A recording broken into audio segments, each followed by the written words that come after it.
Estás a punto de ver la realidad desde otro ángulo, porque comienza La Rueda, un programa para pensar.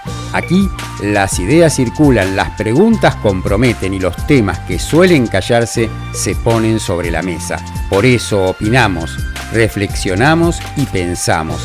Este es el motor que hace girar la rueda. Bueno, buenos días, buenas tardes, buenas noches. Estamos con un nuevo programa de La Rueda. Este es el programa anterior al receso, porque la radio va a entrar en actualizaciones durante unas semanitas, la Radio Conciencia 3.3. Bueno, pero hoy vamos a presentarla a la señora Ángela Acuña, del barrio de Villa Jardín, Boulogne, localidad de Boulogne, partido de San Isidro. Hemos estado hablando ya en programas anteriores sobre todas las dificultades que surgieron con el transporte de pasajeros, trenes, colectivos y demás, a partir fundamentalmente de que este gobierno le retiró los subsidios a los colectivos. Y hubo una situación muy especial ahí en el barrio de Villa Jardín que dejaron de funcionar varias líneas históricas, la 707, la 333. Bueno, después Ángela nos va a detallar bien cuáles son las líneas y han sido adquiridas por otras empresas de transporte, pero hay barrios que quedan sin conexión, porque justamente estas líneas de colectivos van por donde hay más clientes, más pasajeros.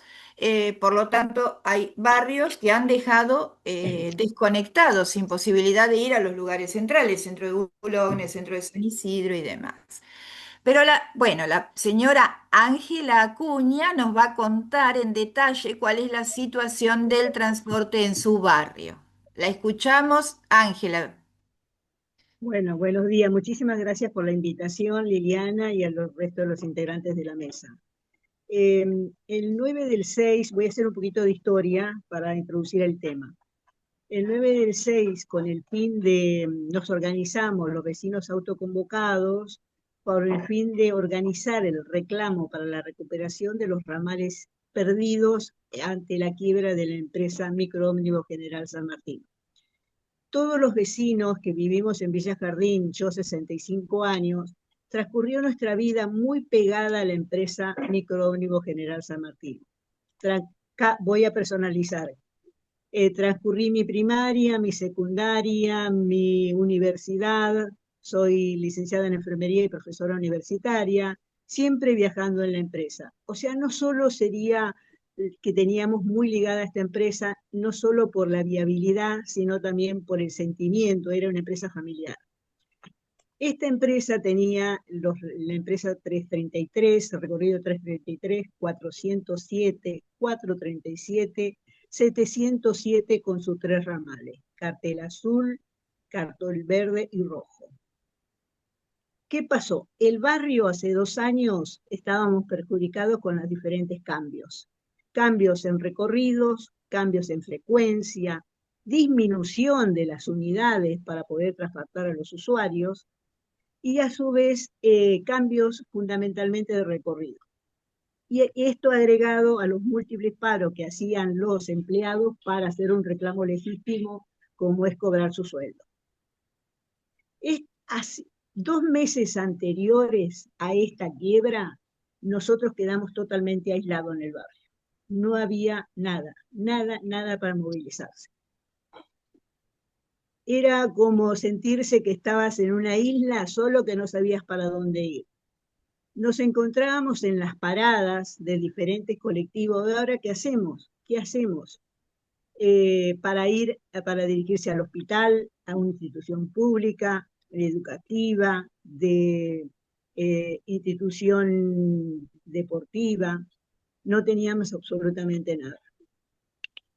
El acuerdo que se realizó con el municipio de San Isidro y la Secretaría de Transporte de la provincia de Buenos Aires, en conjunto con la línea 343, 314, 228 y 338, fue insuficiente. ya que actualmente un solo recorrido existe de la empresa 343 Cartel Amarillo, que une Carapachay con Acasuso. Acasuso, Carapachay. Evidentemente es todo insuficiente, ya que el resto no hay una conexión adecuada. En el barrio teníamos 4 líneas. La línea 407, Cartel Blanco, la 707 con sus múltiples ramales, 707, Cartel Azul, Cartel Verde, Cartel Rojo. Como verán, la viabilidad que teníamos para la conexión era múltiple.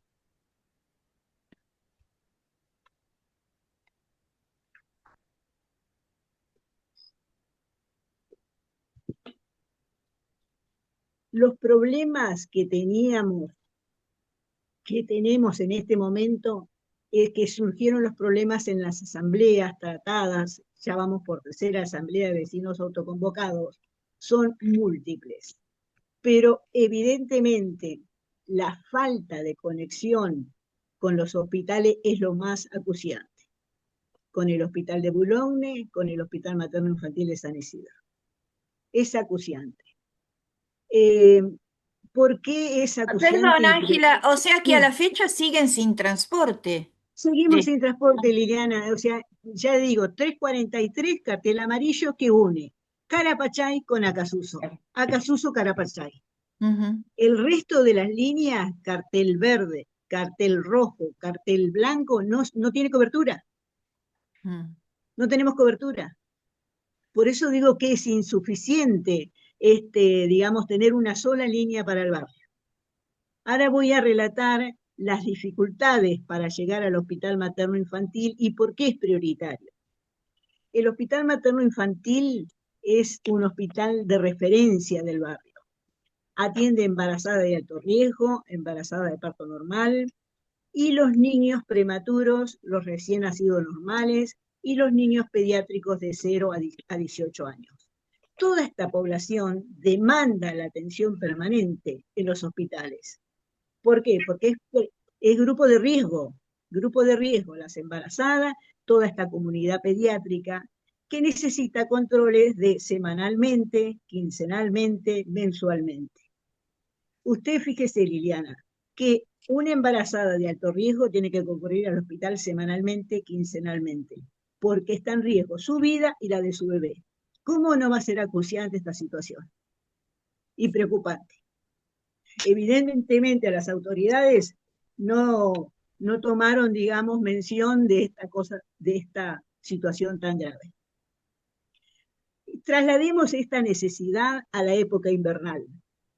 Cuadros de bronquiolitis, bronquitis, neumonía, cuadros asmáticos. ¿Sabe lo que es ver deambular la madre con sus niños? Que no tener cómo llegar al hospital materno-infantil para la atención de estos niños. No solo llegar a la guardia, sino después para seguir el tratamiento adecuado. Cumplir con un cartel de un cuadro de, digamos, de vacunas, como corresponde. En este momento hay muchos niños que no están inmunizados. En este momento, para poder concurrir al hospital, tenemos que hacer una osadía, una travesía.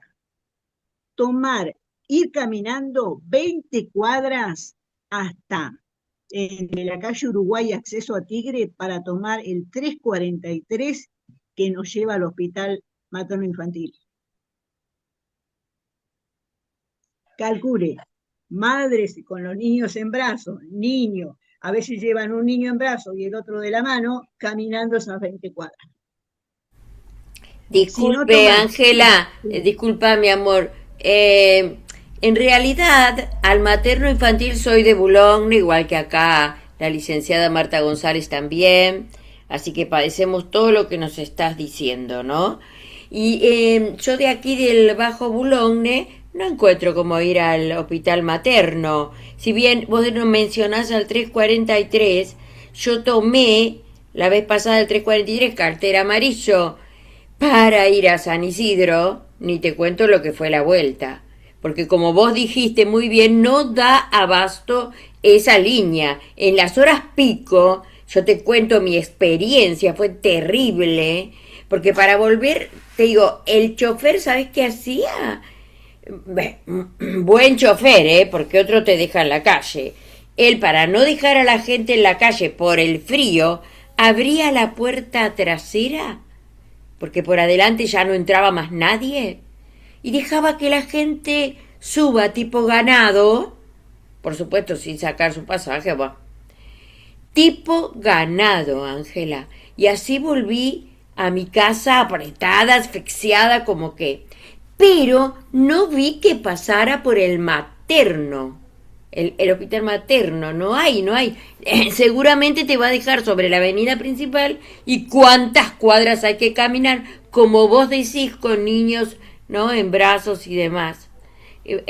Muy, muy bueno tu informe, pero voy con eso. Yo no sé llegar en este momento al hospital materno. Te cuento así. Sí, tal cual lo que vos relatás es la situación que vivimos. Y el otro drama y punto importante, como vos dijiste, Luisa, es el hospital de Boulogne. Nosotros, digamos, el hospital de Boulogne que atiende una comunidad, personas mayores, con minusválidas, también tiene un sector de pediatría importante, o sea, se vuelve a repetir el mismo cuadro. Nosotros para llegar a este hospital, este ramal 343 cartel amarillo te deja en la estación de Boulogne. De allí hay que caminar 7 cuadras al hospital con los niños en brazos, las personas con discapacidad, con su bastoncito. Realmente llegar al hospital es una odisea.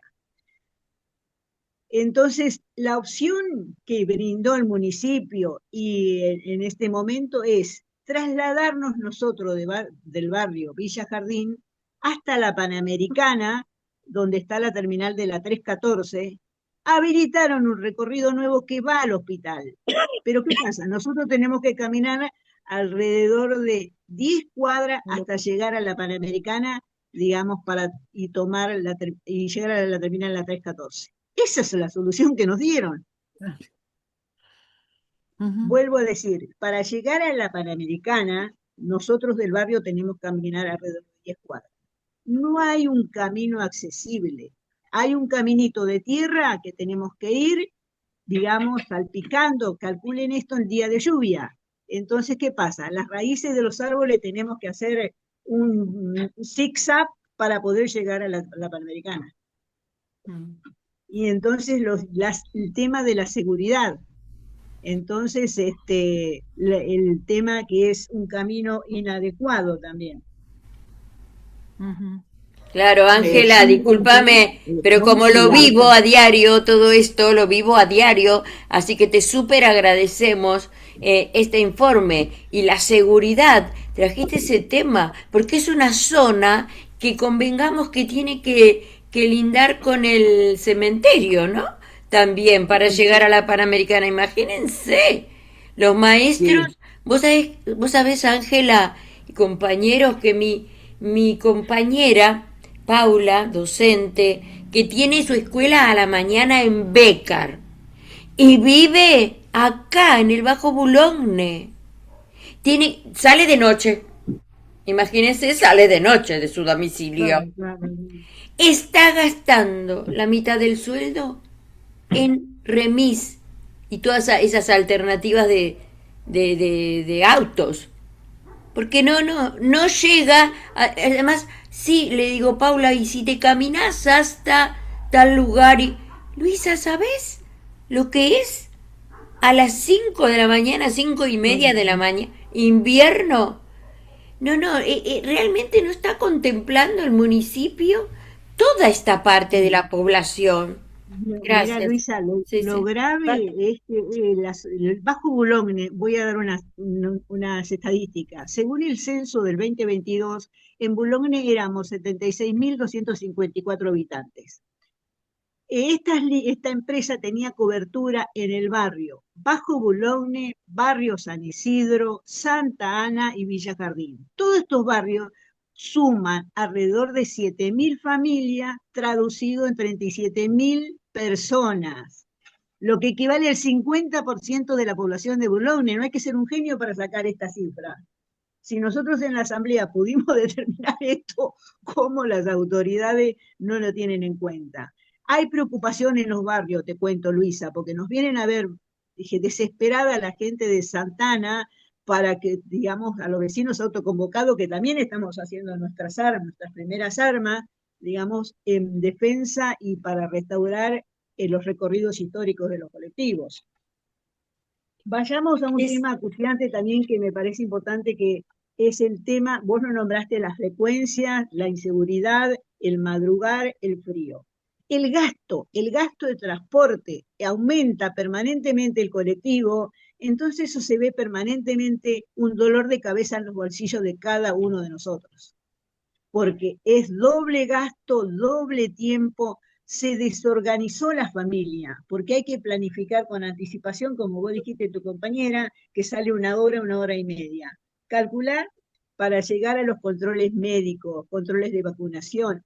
Una merma en la matrícula de los niños que no concurren a la escuela, una merma en aquellos niños que no pueden hacer su actividad física, Claro, que es tan importante para los niños de crecimiento. Lo vivimos, Ángela, lo vivimos en las escuelas, Ángela, todavía sigo dando clases a adultos. Tengo muchísimos, mira. sí, muchos estudiantes que vienen del fondo del Bajo Boulogne, cerca de lo que es el Marín, el colegio para adultos, ¿eh? Ahí ha mermado la matrícula totalmente y nosotros que estamos sobre Bernardo de Irigoyen, absolutamente. Hay gente que ya no puede venir directamente porque tenía esa línea 333 que entraba. Claro, tenía una buena cobertura, viste, era como un cuerpo humano, una columna vertebral, la empresa del 707, y Sí. después se expandía como ramas periféricas, arterias y venas. Yo lo asocio siempre a la anatomía, ¿viste? Pero bueno, creo que se entendió, ¿no, Liliana? Sí. Sí, Yo te quería muchas gracias agregar por... algo, Ángela, Sí, a ver, antes, Elia. pero en el momento hubiera logrado más que ahora. Esperar en la Panamericana con criaturas es poco menos que criminal, porque sopla un viento espantoso durante el invierno y hacer esperar ahí a la gente con chicos bueno, la palabra criminal es muy fuerte, pero hay riesgo de enfermarse. Yo que trabajé en una escuela cercana al cementerio de Boulogne durante un tiempo, tenía que esperar en la Panamericana y fue la única vez que me enfermé de los oídos por el viento que corre ahí y nunca en la vida he tenido problemas por ese lado, salvo el año ese que esperé, todos los días esperaba en la Panamericana, con sol y a la tarde, pero el viento es terrible. Lo que sucede es que toda otra exposición está centrada en los seres humanos, pero para las compañías lo que señala el sí o el no es la ganancia. Si no le da ganancia porque ha mermado también la gente que trabaja y sube a los colectivos y a la línea ya no le conviene, y bueno, se cierra la línea. A nadie se le puede obligar que gane poco o que no gane. Así que los petitorios de ustedes están fuera por completo del sentido del funcionamiento del mundo en que se vive. Está nada más que el detalle tonto es que está centrada en la gente. Mirá qué ridículo. No hay que estar centrado en la gente, hay que estar centrado en lo que se gana. Vos fíjate que No sé si prioricé, digamos, lo que es el ser humano y lo que es la vida en familia, las poblaciones de riesgo, digamos, que se atienden en diferentes hospitales porque hay vivencia diaria, ¿no? Es situación diaria. Esos 2 meses que quedamos aislados, mira, Liliana, estábamos totalmente desesperados, íbamos a la parada de colectivo, preguntamos qué opciones había. Nosotros mismos, bueno, fíjese, tomamos un colectivo, andá hasta Panamericana, caminate 20 cuadras, tomá el 343 que te lleva a San Isidro, Martínez, pero bueno, esa información la difundimos nosotros, los vecinos, ¿viste? Porque no teníamos, tampoco la familia tiene para pagar todo el, digamos, llamar a un auto de las múltiples aplicaciones que hay, porque económicamente se destroza el bolsillo. Bueno, eso nosotros tomamos de referencia, tuvimos eh, la necesidad, explico algo, tengo dos perritos y uno está demandando, haciendo lío, dos mascotas, Toby y Tuni. Los vecinos tuvimos la necesidad de autoconvocarnos y organizarnos en la asamblea. Ustedes me dirán, sí, chica, hace mucho frío, pero igual los vecinos tuvimos esta necesidad. Hicimos actividades tipo junta de firmas, estamos realizando junta de firmas con muy buena respuesta de la comunidad, una volanteada en la calle para concientizar a las familias también, digamos, de la necesidad que nos surge. Y después también publicamos folletos en los diferentes negocios para poder visualizar, digamos, nuestra actividad en la asamblea. Tenemos un grupo de WhatsApp de vecinos, una página de Facebook, que ahora, disculpe, pero no me voy a acordar, en todo caso después le voy a decir a Juan que se la transmita, y a Walter, que fueron gran apoyo, que son gran apoyo para nosotros. Así que realmente estamos en movimiento. Ujú. Bueno, eso es Lo lo que tiene importante. la Y municipalidad, de parte de la municipalidad, ¿hay alguna respuesta o absolutamente ninguna? No, Porque no, ningún, entiendo, que caminen 10 cuadras, Liliana les dijeron, que caminen 10 cuadras y vayan a la Panamericana. sí, no, digo, nos a dijeron Eso que, posterior. estaba explicando Ángela. La teníamos municipalidad que, puede poner una línea gratuita, Claro. como tuvimos en Vicente López, y la sacaron. Ujú. Sí. esa es una opción, tal cual, esa es una opción. No, nos dijeron que teníamos que cambiar los hábitos de vida, caminar, que hacía bien, una burla, Ah, sentimos realmente, esa fue la respuesta Igual sí, nuestra idea es elaborar todo este marco teórico que les acabo de relatar y una necesidad prácticamente, y elevar a las diferentes instituciones, niveles, nacional, provincial y municipal, a ver si nos hacen eco de nuestro pedido. claro. Sí, ¿no? La Ah, mira, comunidad, hablando de Sí, mascotas, acá también, sí. ¿cómo se llama? Eso esta es Luna. Mira, Es un retroceso muy grande. Yo me he criado en Boulogne también y tenía compañeras que iban al Colegio Secundario Leonardo da Vinci, que está sobre Bernardo de Irigoyen, y estaba el 707. Estamos hablando de más de 60 años, por eso es un retroceso de más de Liliana, 60 qué años. camada sos vos. Yo estudié mi Liliana, secundario en el Da Vinci. Ah, mira, sí, yo también, Luisa también, Ay, ni me terminamos en digas. sí, sí, sí, yo también y eh, Luisa también. Y lo que me... justamente La primera promoción de comerciales, 1973. nosotras Claro. fuimos la segunda promoción de maestros. Ah, mira, qué lindo recuerdo. Y hablando de maestros, te cuento que yo trabajé en la escuela 17, que está por Ah, Camino sí, Morón, sí, buscando la sí, sí, Panamericana, sí, sí, para que sí, vean sí. el retroceso que estamos viviendo. Sí. Cuando yo iba, que tendría 18, 19 años, no me acuerdo, recién recibida, el colectivo me dejaba como a 5 cuadras de la escuela, porque la escuela era toda calle de tierra, la escuela que estaba sobre, creo que lo que es la continuación de Camino Morón. De Camino Morón, sí, sí, sí. Bueno, la escuela estaba ahí, ahora la escuela está más adentro, pero estaba ahí la escuela. Sí, Me ahora está sobre embarraron, Irigoyen. ¿cómo? Ahora está sobre Irigoyen, camino al Soleil. Ujú. Claro, bueno, yo tenía que ir caminando porque el colectivo terminaba antes, ahí era Claro, terminal. Entonces me claro, embarraba, era llegar, era un desastre eso. me Y imagino, me imagino. los años que pasaron, todas las líneas que agregaron, yo después trabajé en San Isidro, no puedo creer que a esta altura de mi vida hayamos hecho semejante retroceso y que la gente esté padeciendo lo que está padeciendo, es vergonzoso, y que el municipio no le importe, porque es un problema de la comunidad. ¿Para qué está el municipio si no es para ayudar a la comunidad? ¿No? Bueno, Realmente. Y cuando yo vine a vivir acá, era muy chiquita, tenía 6 años, había un solo colectivo, que era el 8. No sé si alguien... sí, sí, El 8. sí, sí, El Te 8 sí. que sacan la después edad, te sacan la edad, Martita. no la voy a negar. Después fue la 333, Claro, Eh, y el 333 a mí me ha llevado hasta Olivos. Yo iba hasta claro, Olivos, me la bajaba acá en la puerta de mi casa y me bajaba en Olivos, me bajaba en San Isidro, en Acasuso, ningún sí, sí, problema. Y sí, ahora sí. no se sabe cómo viajar uno. Es que Claro, es vos un tema fíjate, muy triste, sí, Marta, sí, sí, Ángela, pero estamos sí, hablando de zona norte y convengamos que deberíamos sí, hacer un informe y un programa dedicado a todas las empresas que cerraron desde que asume este gobierno nacional que tenemos. Porque en El zona retroceso. sur, zona oeste, también hay muchas empresas que cerraron, presentaron quiebra y dejaron a la gente en la calle.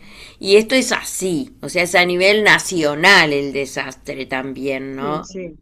En las Mira, provincias Luisa, también. creo que San Isidro, digamos, a veces vos ves los videos que publica el municipio, ¿viste?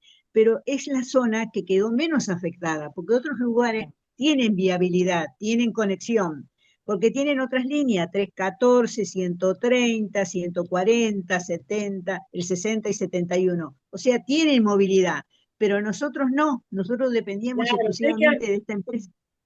Y claro, pues estos están barrios, del otro lado está el río. Ustedes del otro lado claro, tienen el río. Ese es el problema, que ahí se termina. Entonces, si no se conectan para acá, ¿a dónde se conectan? claro, claro, claro.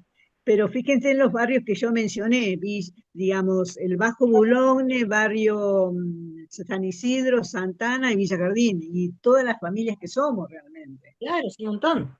Sí, sí. Bueno, esperemos elevar todo este petitorio, un petitorio a todas las entidades a los diferentes niveles, nacional, provincial y municipal, a ver qué respuesta tenemos. Ujú, claro, o sea que continúan Sí, en continúa, la continúa. lucha y Sí, sí, está muy nosotros nos reunimos interesante. los Sí. días martes, nos reunimos a las 18 horas, tenemos un punto de reunión. Ah, hicimos también un semaforazo parcial, pero bueno, nos hicimos una cacerolaza, también nos hicimos escuchar un poquito. Los martes a las 18 horas es el lugar de reunión en Camino Morón y Uruguay. Allí nos Ujú. ¿A San juntamos y Isidro se fueron a quejar alguna vez? A al San Isidro. municipio, sí, sí, Porque yo fueron trabajaba ahí, en la Ribera, que es cerca sí. del Río de la Plata, y yo veía que la gente de San Isidro, cualquier problema que tenía, estaba en la puerta de la municipalidad quejándose. Y que cuando había un problema acá, no llegaba mucho allá el quejido, ¿no? O sea, como que, Claro, pero vos fíjate que a veces, fíjate lo que pasó con los maestros que hace poco tuvieron un reclamo, les cerraron la puerta cuando fueron a hacer el reclamo por un justo y salario, por un sueldo justo, para tener calefacción, para tener agua en las instalaciones mínimamente adecuadas para poder trabajar y que enseñar a nuestros niños, ¿viste? Así que realmente, bueno, ya más o menos sabemos el panorama que puede haber. Ujú. o sea que la Bueno, política es retroceso. retroceso. Es una involución que se ve a nivel humano, a nivel económico y a nivel barrial. Bueno, Ujú. les comento que este viernes que pasó tuve el gusto, digo, tengo que ir a un evento que se hizo en San Isidro, en la Universidad de San Isidro, ahí en el Marín, Avenida Libertador al Sí, sí, sí, 17.000. sí, Digo, voy a ir, debe ser muy interesante, porque estaban convocadas todas las ramas, ¿no? De la educación. claro. Y sí, sí, y había gente del gobierno, no sé si vos te enteraste, Ángela, o pudiste ir. Bueno, No, no, claro, no, no me enteré porque te a digo, veces a las mí no me reuniones, llegó, te digo que no me llegó por educación no, ni porque por mi ni directora. siquiera, viste Ah, que la mira, obra ya está me comentan que desaparecida. está Alan. Bueno, bien, Lili, después les cuento la Bueno, verdad, bastante triste fue el evento, porque eh, la persona que vino del gobierno, Comentá, de Luisa. te hago, no, no, te hago bueno, cortito, después de Dale. que escuchar las puestas en común de todos los participantes, se trabajó en grupo, con respecto a debilidades y fortalezas que encontramos en nuestro quehacer, ¿no? Había organizaciones como comedores, organizaciones comunitarias también presentes. Bien, después de escuchar todas las puestas en común, que la mayoría decía mayor presupuesto para educación, no podemos hacer bien nuestra tarea si trabajamos 3 turnos, o sea que esto era lo que se decía en los grupos. Bueno, la persona del gobierno fue muy clara y la tengo grabada por acá en otro programa, te la voy a compartir.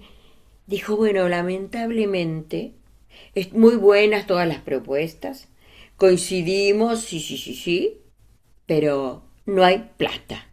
Así, dijo, desde el gobierno, Ah, dijo, no bueno. hay plata. Se hizo un silencio en más de 70 personas que estábamos presentes. O sea, pongan pulmón, todo a pulmón nos quiso decir. Sigan Claro, sí, sí, adelante, sí, ustedes son la fortaleza, pero no, escúchame. eh, ¿Plata bueno, dónde está? fíjate que el tema de las asambleas autoconvocados, digamos, tiene, digamos, la fortaleza de seguir y bueno, realmente, por más que haga frío, tenemos que seguir porque la permanencia y aparte que se escuchen otra voz, ¿viste? Bueno, con todo el planteo que le acabo de comentar, esto surgió de todas las reuniones que tuvimos. Ujú. Bueno, ¿Puedo muchas decir algo? gracias. Sí, cómo no. Bienvenido, Alan. Te comentamos, ya estamos redondeando el tema. La señora Ángela nos está contando cómo quedó aislado los barrios populares del Bajo de Boulogne, no tienen colectivos para poder ir a los puntos centrales, ¿no? Sí, Claudio, te escuchamos. Bien, ahí hay un tema fundamental. Se habla de las autoridades, sin decir quiénes son esas autoridades. Se habla del gobierno, sin decir que es el gobierno el responsable. Y el responsable máximo de lo que pasa en la provincia de Buenos Aires, no solamente con la incomunicación de los barrios, sino con los despidos en las fábricas, con los cierres de las fábricas, con la destrucción de la escuela y de la salud en la provincia de Buenos Aires, tiene un nombre bien claro, se llama Kicillof. Kicillof es el responsable de todo lo que está sucediendo, es el principal responsable. Él es el que está sometiendo a la provincia, a la población de la provincia, de más de 16 millones de personas, al ajuste, es el que lleva a cabo el ajuste que manda Milei, es Kicillof. Kicillof no va a mover un dedo, por ejemplo, teniendo los instrumentos legales para hacerlo con respecto a FATE, porque hay leyes que permitirían al gobierno de la provincia hacerse cargo de la empresa y de la producción en FATE. Y todo lo contrario, echó a los trabajadores de FATE, los echó de su despacho y les dijo que no le iba a dar ninguna solución. Así también en el transporte de las provincias, el gobierno podría decir y hacer las cosas como se debe, pero no lo hace. Podría movilizar a la provincia para solucionar los problemas, pero al contrario, lo único que le interesa son las empresas y las ganancias de las empresas. Por eso pongamos a nombre y apellido al responsable de lo que sucede en la provincia. A nivel nacional sabemos que es Milei, Javier Milei. A nivel de la provincia, el que aplica la política de Milei es Axel Kicillof, nada más. Sí, a nivel de Bueno, municipio, el señor Ramón Lanús también, como, claro, como vamos, que no busca exactamente. ninguna. Claro, porque hay un intendente que es responsable en este momento. Claro. Bueno, Bueno, Ángela, te agradecemos muchísimo que nos has contado todo este panorama de retroceso de más de 60 años. Están aislados los barrios, Villa Jardín, Santa Ana y demás. Volvemos a reiterar cuando ustedes, los vecinos autoconvocados, se reúnen los martes a las 18 horas en Camino Morón y Uruguay para que esto va a salir por la radio, a ver si otros vecinos pueden acercarse, de modo tal que sigan gestionando y luchando para poder obtener nuevamente sus líneas de transporte.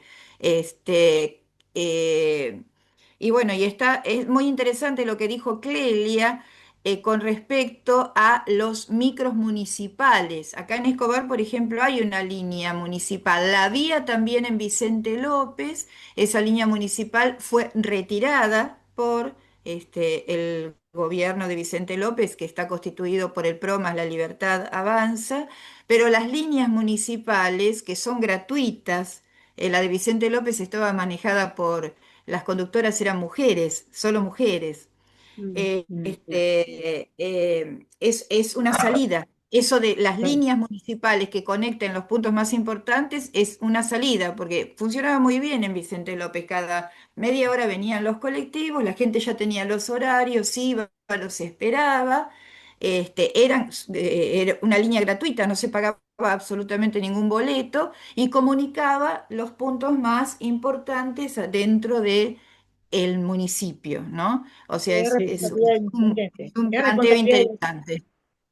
perdón, es ¿Cómo? responsabilidad del intendente. Por Es supuesto, las responsabilidad líneas del intendente. municipales responden al intendente.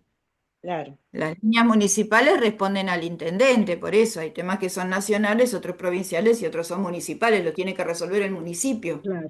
Vos claro. fíjate, Eh, Liliana, que para nosotros sería prioritario en este momento que se busque una alternativa para restaurar lo que era el recorrido 407, cartel claro. blanco, y después el cartel rojo que también tomaba todo Panamericana, iba hasta el mercado del Abasto, después agarraba Centenario, San Isidro, Martínez, y después Ujú, bajaba por Unicenter, Villa Adelina, Boulogne, toda esa mar ujú, que quedó claro. terminada, no hay otra opción.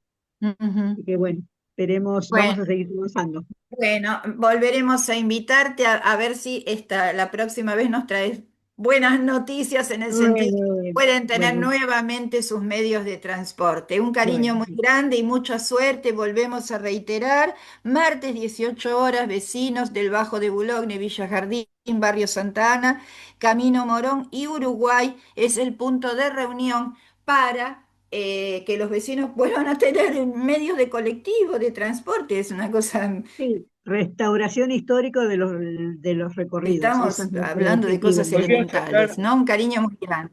se Bueno, podría sacar algún muchas gracias video, por la invitación. podría hacer Ujú. algunos videos de esas asambleas, ¿no? Ah, sí, bueno, sí, hacemos video, hablan, que los vecinos hablan, digamos, todo esto surgió de, digamos, de todo el diálogo que tuvimos con los vecinos, ¿no? Las necesidades sobre todo.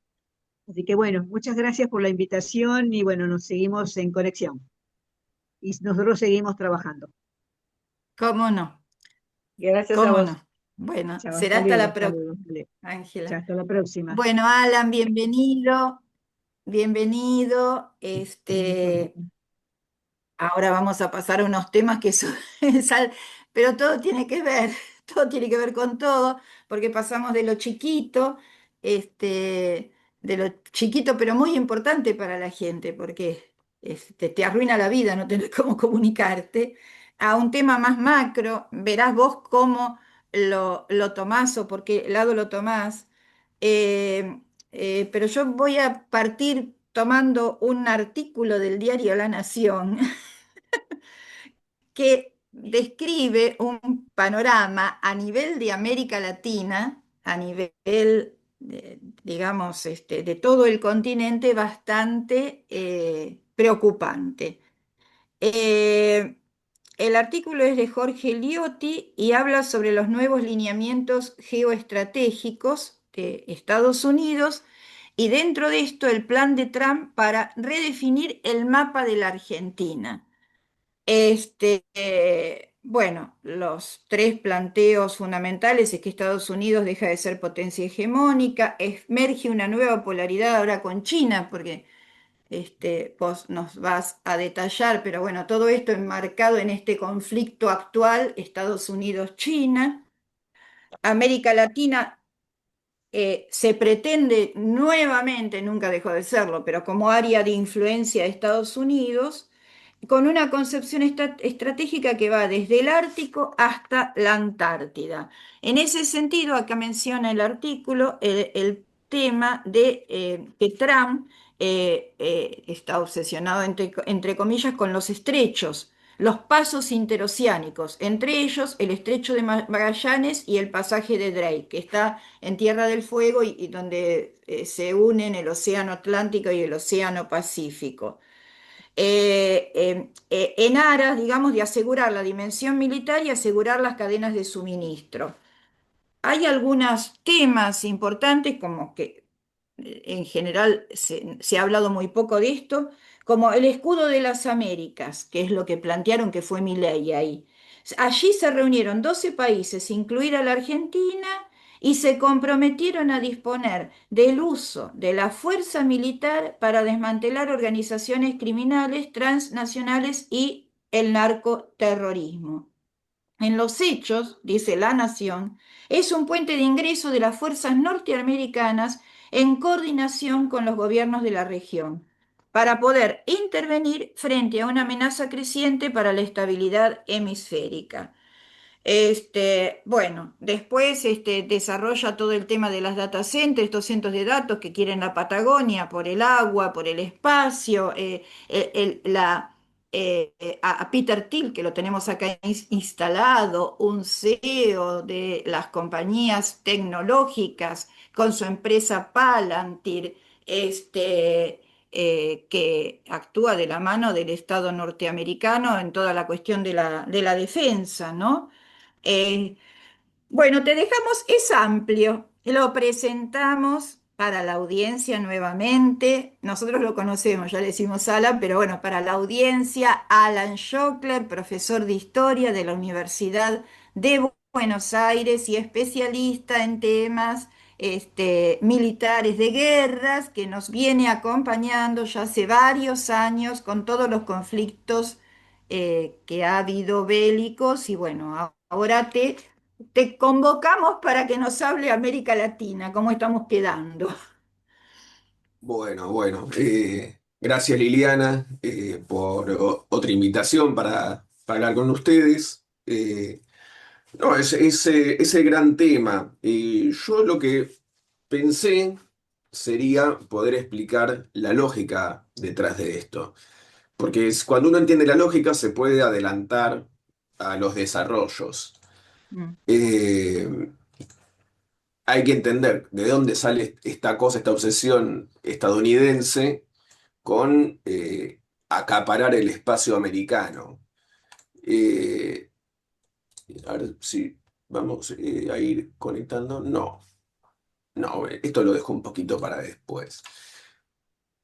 Históricamente, Estados Unidos se plantea como el amo del continente americano, tan temprano como en el 1800, temprano en el 1800, adopta la doctrina Monroe, que famosamente declara América para los americanos.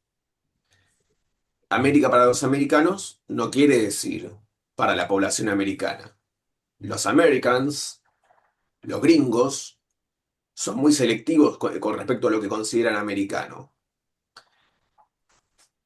Es decir, todos los tarados que del sur del río de Colorado que les gusta pensarse occidentales, bueno, desde el punto de vista estadounidense, ni siquiera están seguros que los argentinos de piel pálida ni siquiera cuenten como blancos. Son hispánicos. Una forma de titular racialmente todo lo que no es muy blanquito. Entonces, cuando dicen América para los americanos, no quieren decir para los habitantes reales del continente, lo que quieren decir es los intereses dominantes de Estados Unidos. Esta doctrina, en su momento, se la articula para competir con la influencia europea, que en ese momento todavía tiene una presencia muy importante en el continente americano. Estados Unidos plantea esto e inmediatamente muchísimas naciones, sobre todo centroamericanas, lo siguen. Argentina, en esta época, todavía no seguía estos planteos estadounidenses bajo una falsa rótula de patriotismo y además porque en ese momento todavía se privilegiaba la relación con los ingleses. Se prefería un amo sobre otro, pero esta cuestión de la política exterior argentina siempre abrazándose a la potencia declinante de la época, se transforma obviamente en un patrón que está muy expresado en la actualidad. Pero acá tenemos un primer antecedente. con el planteo de que el continente americano debe ser un espacio reservado para los intereses estadounidenses por sobre cualquier otra potencia exterior. De manera implícita, también acá se considera que en el continente americano no debe existir otro tipo de influencia. Es decir, no solamente se trata de bloquear intereses europeos o asiáticos, sino que se da por descontado que no hay ni habrá en el continente americano algún país que se desarrolle como competidor de Estados Unidos. Esto, yo muchas veces hablo con gente del exterior, ¿no? Por diferentes cuestiones, foros que uno va visitando por intereses en común, y muchas veces hablo con gente de Europa Oriental, que tienen una bronca con los rusos por todo lo que fue el periodo de la pertenencia al Pacto de Varsovia, en los días de la Unión Soviética. Y hablando con ellos, siempre digo, bueno, ustedes quedaron bajo la bota de los rusos, pero por lo menos los rusos modernizaron su economía, bajo el concepto, bajo la idea que primaba en la Unión Soviética sobre la industrialización, la modernización, etc. Europa Oriental se modernizó a tal punto que llegó a ser atractiva para los capitales occidentales en los años 90. Esa situación no se ve en el área de influencia estadounidense. Uno ve al sur de Estados Unidos, es puro subdesarrollo. Es una cosa, porque cuando existe un polo de desarrollo económico, donde quiera que sea, lo esperable es que ese polo de desarrollo de alguna manera derrame procesos hacia las áreas exteriores. Bueno, el continente americano, de vuelta, al sur de la frontera, al sur del muro con Estados Unidos, es un pozo séptico de su desarrollo y narcotráfico creciente. No es casual. Así como Estados Unidos está interesado en que ninguna potencia exterior haga pie en el continente americano, está igualmente interesado en que ningún país americano pueda llegar a constituirse como un competidor. Por lo tanto, se trata de estirar indefinidamente un lugar de hegemonía, incluso al precio de que no se desarrolla nada. Porque al fin y al cabo, muchas economías del continente, incluyendo la economía argentina, no son complementarias con la economía estadounidense. Lo que exportamos en general no lo consumen, ni ellos exportan algo que nosotros compremos en gran escala. Lo que sí de Estados Unidos es deuda y los lazos que vienen con la deuda. Entonces ya con este primer antecedente, también hay un planteo que la estrategia estadounidense de cara al mundo explica mucho la actitud que hay para con China o Europa. Ellos toman una estrategia elaborada por un inglés que se llamaba Halford John Mackinder, que en 1904, él pensando desde el punto de vista de los intereses ingleses, elabora la teoría del Heartland. Heartland es como la tierra interior, la tierra corazón. ¿Qué estaba planteando este inglés? Que cualquier potencia que pueda unificar el dominio sobre Europa Oriental y Asia, algo que si uno lo ve en el mapa, se corresponde en su momento con gran parte del Imperio Ruso. Dominando esa zona, se iba a dominar el mundo. ¿Por qué? Porque dice, al fin y al cabo, el mundo, los continentes son todas islas. La diferencia entre una isla y un continente es arbitraria. Son todas masas de tierra que aparecen flotando en el agua. ¿Y cuál es la isla más grande, que tiene más recursos, más población? Bueno, la masa euroasiática. Cualquier potencia que pudiese unificar Europa con Asia va a tener un potencial económico muy superior a lo que tiene una pequeña isla como Inglaterra. Bueno, Estados Unidos toma esta estrategia y la adapta a su situación, porque Estados Unidos era un país que tiene muchos recursos, que tiene mucho territorio, pero el continente americano de conjunto sigue siendo inferior en este potencial con respecto al continente asiático o euroasiático. Entonces, Estados Unidos está interesado en que no aparezca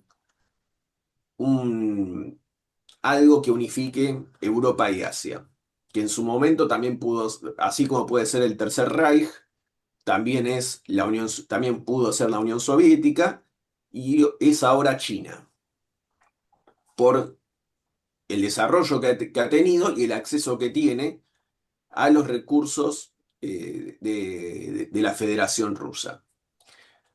Para el fin de la Segunda Guerra Mundial, a este planteo se le da una cubierta de tipo ideológica en lo que hace a la guerra contra el comunismo, la doctrina Truman, que lo que planteaba era aislar la Unión Soviética y toda cosa que pareciera que podría evolucionar a algo así, cualquier proceso más o menos nacionalista, bueno, todo eso debía ser bloqueado para que no se dé un efecto dominó, porque planteaba, bueno, si cae,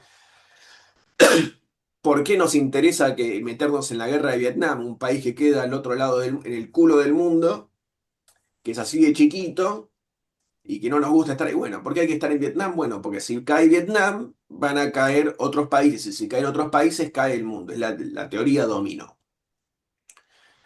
Con respecto a China, la doctrina Truman va a parir una forma específica de contención que se elabora de manera más concreta. La doctrina Truman es del año 46. Bueno, una estrategia de contención para China aparece ya para el año 51, 1951, 2 años después de la llegada al poder de Mao y el Partido Comunista. Si puedo, ¿tengo permiso para compartir pantalla? No, no lo tengo. ¿Me podrían dar la opción? Porque preparé algunos mapas para que se entienda bien qué quiere decir la Luisa, contención de China. Luisa, tenés el micrófono cerrado Perdón, ahí. perdón. Ahí Ahí estoy va, tratando de... ¿Todavía no podés? ahí va, espera, un segundo, estoy enviando la solicitud. Ahí tendría que Dale, aparecer. dale, porque el Zoom me cambia las disposiciones y esta vez no... A ver ahora, ahí te permití. A ver, ahí va. Eh, Bueno, ahí está, menos Ahí mal. va. Ahí se puede ver un mapa, ¿no? Sí, sí, sí, sí, totalmente. Bueno, este mapa lo que hace es ilustrar cómo es en concreto la teoría de contención de China del año 51. Es una estrategia que plantea que se pueden usar las islas que van rodeando China como si fuesen unas cadenas. Entonces, hay dos cadenas de islas. La primera es una que parte del sur de Japón, pasa por Taiwán, pasa por Filipinas, etcétera, etcétera, hacia el sur. A ver si yo cambio. Un segundo, a ver, porque quiero ver si puedo cambiar.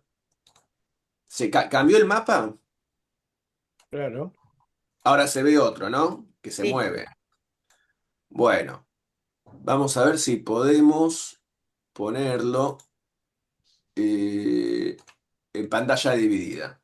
¿Se ve una pantalla dividida ahora? Sí, se ve, se ve. Pero excelente, excelente. Bueno, entonces vamos a ponernos a dibujar un poquito. Tengo tiempo para hacer esto porque es una exposición bastante larga. Sí, sí, sí, sí hay tiempo. Perfecto, bueno, entonces tenemos una primer cadena que parte de Japón, toca Taiwán, toca las Filipinas y termina en la Indonesia. Toda una cadena en la cual Estados Unidos tiene, por tener aliados políticos, por poder poner bases militares, puede bloquear todo lo que entra, todo lo que sale por este lado. Y hay una segunda cadena que parte de Japón, un poco más al norte, va por la isla de Guam y termina por Papúa Nueva Guinea, aproximadamente. Un segundo. Ahí va. Sí, sí, exactamente así.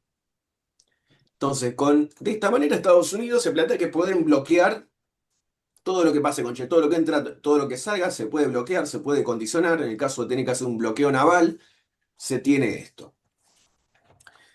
¿Qué pasa con esta estrategia? Bueno, estas cadenas de islas continúan hasta el día de hoy, pero la situación desde los años 50 hasta hoy en día cambió mucho. En los años 70, durante la presidencia de Nixon, Estados Unidos descubre que es más útil usar a China como un contrapeso de la Unión Soviética. Entonces, ya para el año 75, revierten la relación diplomática y se establecen relaciones amistosas, primero con Mao y luego con los seguidores de Mao. ¿Esto qué quiso decir? Bueno, que China se abrió a la inversión estadounidense y occidental, que es lo que empezó todo el proceso de restauración capitalista, que sigue a caballo hasta hoy en día. Y por otro lado, ya había un quiebre con la Unión Soviética, y por el otro lado, le plantea a la Unión Soviética dos frentes de conflicto. La Unión Soviética siempre tiene que tener, además de muchas tropas mirando a Europa, tiene que dividir las fuerzas mirando a China. ¿Qué es lo que le da también Estados Unidos a China? A cambio, junto con todo este acceso a inversiones y tecnología, bueno, le da el reconocimiento en la ONU al gobierno de la República Popular de China, en representación de China. Hasta ese momento, la representación en la ONU de la nación china la tenía lo que llamamos Taiwán, que estaba usurpando esa representación. Y también a China le dan poder de veto en el Consejo de Seguridad, etcétera, etcétera, etcétera. Entonces con esta estrategia triangular, toda esta cuestión de la contención de China pasó a estar un poco matizada. Ya cuando termina la Guerra Fría, Estados Unidos se plantea, bueno, ya le ganamos a la Unión Soviética, nos quedamos sin competidores, ¿cómo aprovechamos esta situación lo máximo posible? Bueno, en el año 92, Estados Unidos adopta en los hechos lo que se llama Doctrina Wolfowitz, que es un nombre informal. Es el nombre que se le da a la edición del año 92, a un documento de lineamientos estratégicos. Y la doctrina Wolfowitz decía, entre otras cosas, que la finalidad primaria, estratégica de la política y la diplomacia estadounidense iba a ser prevenir, evitar que surgiera un competidor en cualquier lugar del mundo. O sea, es como el que sube la escalera queda en una posición ventajosa con respecto a lo demás. Bueno, el que hace patea la escalera para que nadie más pueda subir. Y un segundo, que hay eso. Bueno, entonces Estados Unidos desde ese entonces, y también esto se explica mucho por la forma en que ha tenido para relacionarse con la Unión Europea, etcétera, se ha dedicado a esto. Yo llegué hasta acá y hasta acá no puede llegar nadie más y los vamos a bloquear por medios políticos, medios económicos y medios militares. ¿Qué pasaba? Si uno lee el documento de Doctrina Wolfowitz, prácticamente no menciona a China. Los estadounidenses en esta época, que ya el despegue chino estaba a toda velocidad, no pasaba, no tenían registro de que China podía competir alguna vez, etc. Esto se va revirtiendo durante la década del 2000 y finalmente en el gobierno de Barack Obama se anuncia el famoso pivot al Asia, que eso fue el reconocimiento formal de la política estadounidense de que hay un problema en Asia, que ya no se lo puede ignorar. Hasta ese momento se ignoraba la cuestión china porque todos los capitales estadounidenses, capitales productivos, de las tecnológicas, etcétera, y todos estaban invirtiendo en China como si no hubiese mañana. Entonces, hay un reconocimiento tardío de que hay un problema con China. Un segundo, voy a preparar otra cosa.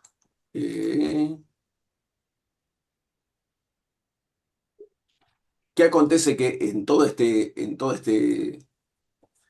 proceso? Bueno, que China tuvo un despegue económico brutal que diversificó sus fuentes de aprovisionamiento y por medios económicos y desarrollo militar fue haciendo a esta estrategia de las cadenas de islas, básicamente se las neutraliza, o se las hace inviables o se las hace irrelevantes. ¿Por qué? Ah, yo sabía que me había olvidado de algo.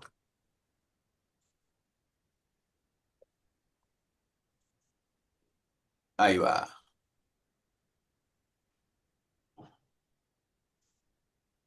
A ver si sale Ah, otro mapita. Bueno, pero ¿se puede ver un mapa acá al costado?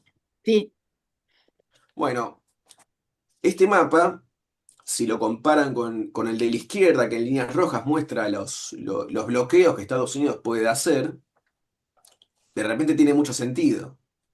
Son todas líneas de suministro que va desarrollando China con inversiones de capital en diferentes países para desarrollar rutas comerciales, navales y terrestres que le hacen un bypass a las cadenas de islas. Se ve claramente la imagen esta. Yo porque ahora no veo lo que sale por mi pantalla. sí, se ve el mapa con las líneas rosas y celestes. Está en inglés Perfecto. arriba lo que indica, si lo podés leer, las líneas celestes lo que indican y las líneas rosas. Las líneas celestes son las rutas comerciales terrestres. La Y las ruta que de la son, seda, ¿cómo? la ruta de la seda.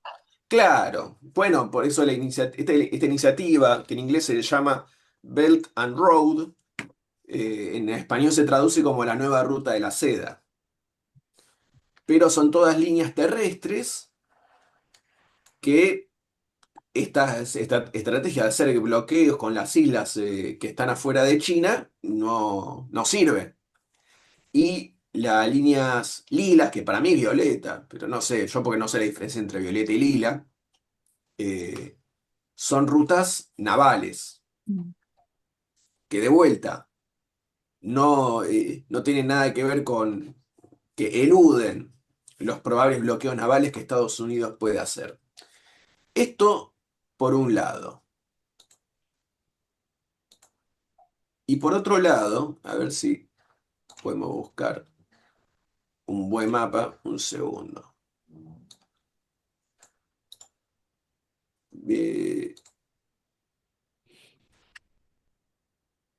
ahí va. Ven este mapa que tiene el contorno de China y líneas que van hacia afuera, Ujú. como si fuese un radio. Bueno, esto es el alcance que tienen los misiles de China. China puede atacar y evaporar todo lo que hay desde su territorio hasta buena parte de Australia y más todavía. Pero esto es una representación aproximada de que China tranquilamente podría contrarrestar por medios militares un bloqueo en la primera y segunda cadena de islas. Y China, o sea, se preparó militarmente de manera concienzuda en caso de que Estados Unidos accione el bloqueo para poder deshacerlo. Entonces, toda la estrategia preparada para condicionar a China, China la fue contrarrestando en los hechos antes de que esto se pueda accionar. Por eso también la cuestión de Taiwán aparece de una forma tan importante para ¿qué le importa a Estados Unidos la maldita isla de Taiwán? Que después de todo el mundo está de acuerdo que es parte de la nación china. Incluso la constitución de Taiwán lo dice. Bueno, si China incorporara la isla de Taiwán, la primera cadena de islas dejaría de existir en los hechos. No solo que podría compensarla, deja de existir, y si se fijan por la profundidad del mar, el mar territorial chino es muy, muy poco profundo. Es muy poco conveniente para el uso de submarinos, por ejemplo. Se pueden detectar muy fácilmente con esa profundidad muy limitada. Taiwán es la puerta de acceso a las aguas más profundas. Entonces, por eso, la cuestión de Taiwán importa tanto a los estadounidenses, y por eso preparan una guerra contra China para su control, y hasta le ponen fecha para el 2030. ¿Qué más ha decidido Estados Unidos como forma de adaptarse al ascenso chino? Siendo que esta estrategia de cadenas de islas está compensada o neutralizada en cierta medida. Bueno, han planteado la idea de no podemos bloquear a los chinos con las islas que están justo enfrente de ellos, entonces vamos a preparar la capacidad de hacer lo que se llama un bloqueo distante. Un bloqueo distante implica el control, la posibilidad de bloquear exportaciones desde su país de origen, por ejemplo. Un ejemplo, un ensayo de bloqueo distante ya lo acaba de hacer Trump en la guerra contra Irán, que no me voy a meter mucho porque falta tiempo, pero ¿qué hizo Trump? Armó un bloqueo contra Irán a la salida de Golfo de Hormuz. Dice, bueno, Irán no deja salir los buques de los países árabes, nosotros no vamos a dejar que salgan los buques iraníes, los buques cisterna llenos de petróleo. Entonces, bloquearon acá. Lo que pasó es que durante el plazo de unos meses no salían naves de ningún lado, ni de Irán ni de los países árabes.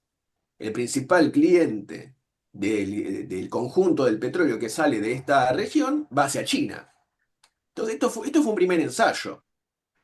Por eso China estuvo también presionando a Irán de que se aviente a negociar con los estadounidenses. Pero acá ya tenemos un primer, yo creo que yo lo interpreto como un primer ensayo de bloqueo contra China. Otro punto muy importante para poder bloquear navalmente a China es el estrecho de Malaca, que pasa justo por acá, justo por Singapur, que es un país aliado de Estados Unidos. Es un...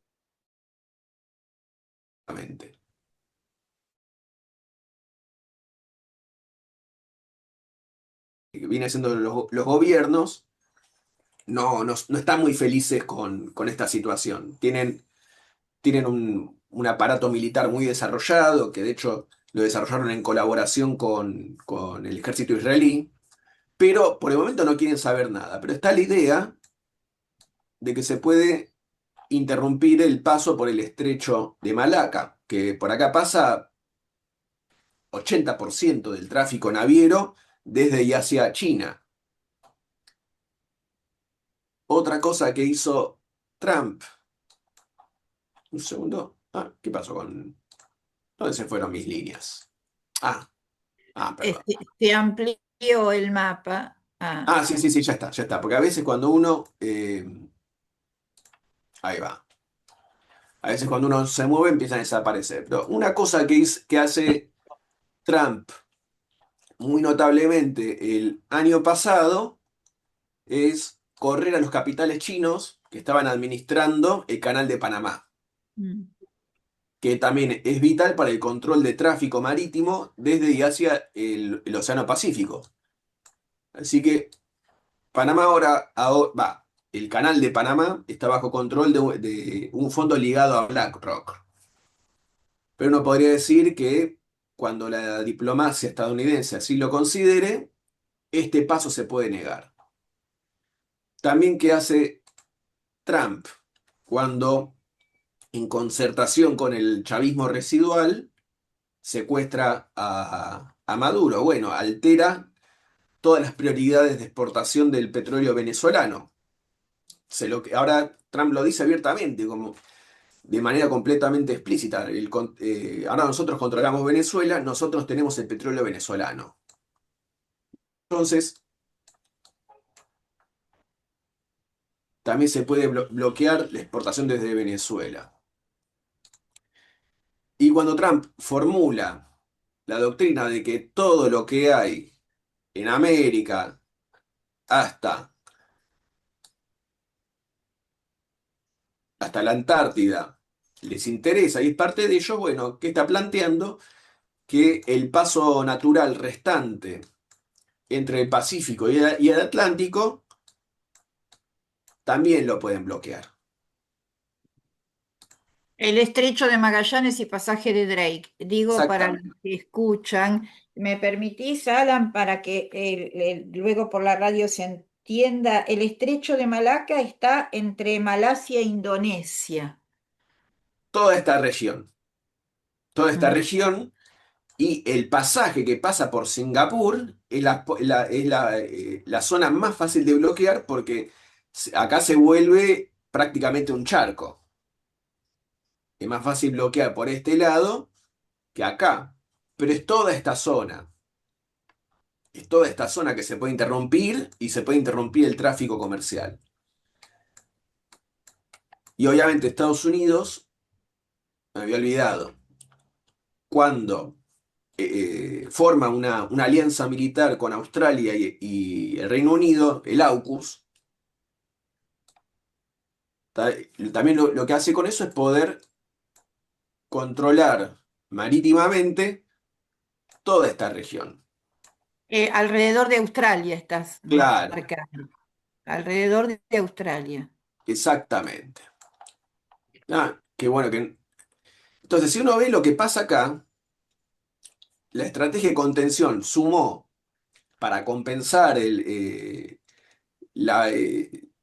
hecho de que las islas alrededor de China estuviesen comprometidas, bueno, sumó esta posibilidad de controlar las vías de acceso desde y hacia el Océano Pacífico, tanto desde el punto de vista americano, por Oceanía, y también incluso bloquear rutas de exportación naval desde los países de origen. Esto es el diseño, esto es la preparación de la guerra contra China, concretamente. En el continente americano hay un interés muy, muy vivo por parte de Estados Unidos de querer expulsar la influencia china. Alan, una Sí, pregunta. sí, ¿Esto que estás explicando tiene que ver con las pretensiones de Trump sobre Groenlandia? primero porque es parte del hemisferio. Dicen, bueno, vamos a hacer una barrera continental contra China. Segundo, porque Groenlandia, por la ubicación que tiene, es conveniente para desplegar diversos sistemas militares, radares, sistemas antimisiles, etcétera. O sea, usarlo para bloquear cosas que vayan desde, que vengan desde el norte, a detrás del Polo Norte, pero es conveniente por eso. Y se trata de eso. Porque igual, uno piensa que cuando los rusos o los chinos tiren misiles contra Estados Unidos, cuando eso pase, uno cree que la trayectoria va a ser así, como más o menos. Porque los rusos tiran así, como las líneas amarillas. Pero en realidad, la Unión Soviética los misiles los tiraría a través del Polo Norte. Un segundo, ¿eh? Según O sea, dice, que saldrían de Siberia y que caerían pasando por Groenlandia, pasando por Canadá, hasta Estados Unidos. Entonces, por eso, agregar a Groenlandia sirve para hacer un escudo. Alan, según dice el artículo, bueno, las pretensiones, la bravuconada de Trump, de que quería Groenlandia y demás, según dice el artículo este del diario La Nación, le permitieron instalar bases norteamericanas en Groenlandia.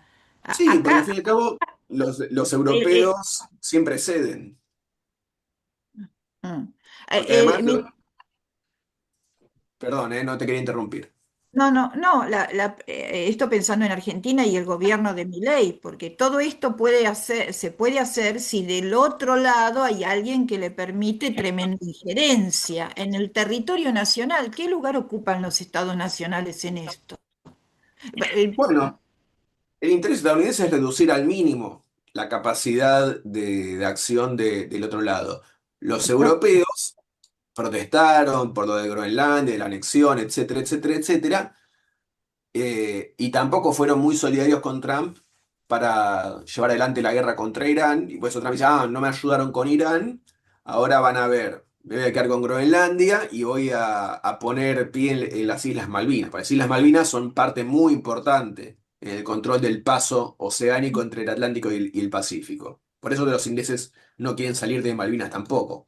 Tienen muy clara la función política de esas islas que no tienen poco de valor en sí mismo.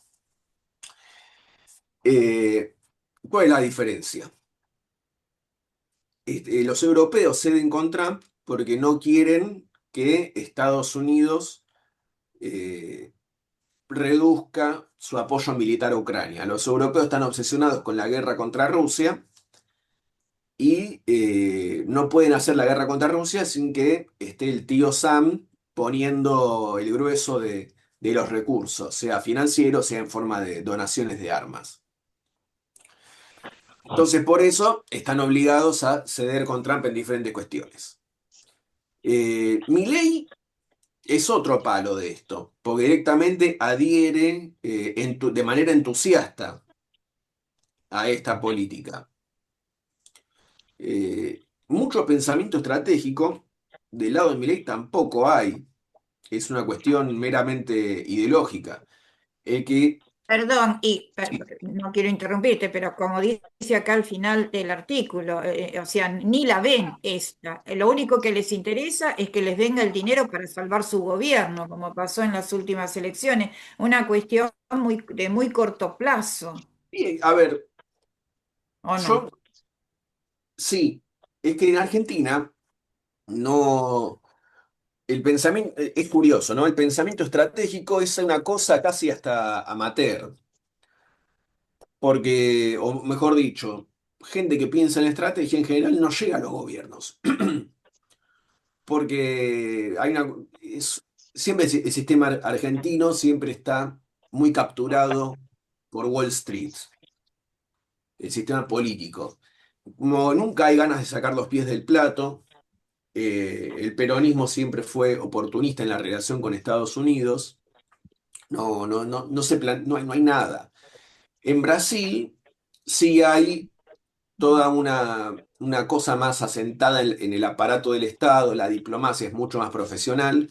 Cuando llega a Bolsonaro, todo el aparato diplomático, la gente que piensa en estas cosas, le bloquearon quemar los puentes con China a Bolsonaro. Y le bloquearon el alineamiento como hace hoy en día Milei. Eso en el Estado argentino no hay. Entonces, los políticos que hay, que son abundantemente financiados por intereses estadounidenses, directamente son gestores. No, no hay nada. El único que más o menos planteó algo en términos estratégicos con respecto a este alineamiento con Estados Unidos, yo lo escuché de Santiago Caputo, que en más de una entrevista que plantea que Argentina y América Latina deben ser un poco para proveer a Occidente, porque se piensan parte de Occidente, son los tarados que se piensan cosas que no son, eh, que Argentina y América Latina deben tener el rol de servir como proveedoras de minerales críticos para la producción de misiles en Estados Unidos. Y eso es todo. Es sintomático en la clase dominante argentina siempre andar buscando un nuevo amo para someterse. Es sintomático desde 1800 en adelante. Estamos gobernados por los hijos biológicos y políticos de contrabandistas que hacían plata fácil con el comercio de materias primas y cosas que valen poco. Eso es. Entonces, hay una línea de continuidad. Así como se buscó reemplazar España por Inglaterra con retraso, bueno, todavía acá, por esta falta ¿cómo decirlo? Falta de elaboración propia, acá la gente que está más, que tiene una perspectiva de las cosas más ideológicas, dice, bueno, nos vamos a abrazar a Estados Unidos porque Occidente es superior a todo, no existe dimensión, no existe línea de tiempo en la cual Estados Unidos pierda, etcétera, etcétera, etcétera. Entonces, nada, nos encadenamos al Titanic. ¿Sí, Claudio? Claudio. Sí, bueno, yo me dedico bastante a la economía internacional y las situaciones de conflictos sociales en el mundo. Entonces yo diría que este panorama que nos enfocas tiene sus matices y contradicciones. Por ejemplo, la participación en las guerras que hay en Estados Unidos provocó un aumento enorme del déficit de los Estados Unidos y su endeudamiento, una de las cosas. Otras cuestiones es que no solamente hay una cuestión de enfrentamiento, sino de alianzas en- de China y Estados Unidos. Es una relación contradictoria, no es una relación directa de dos polos, sino que hay una relación bastante fuerte.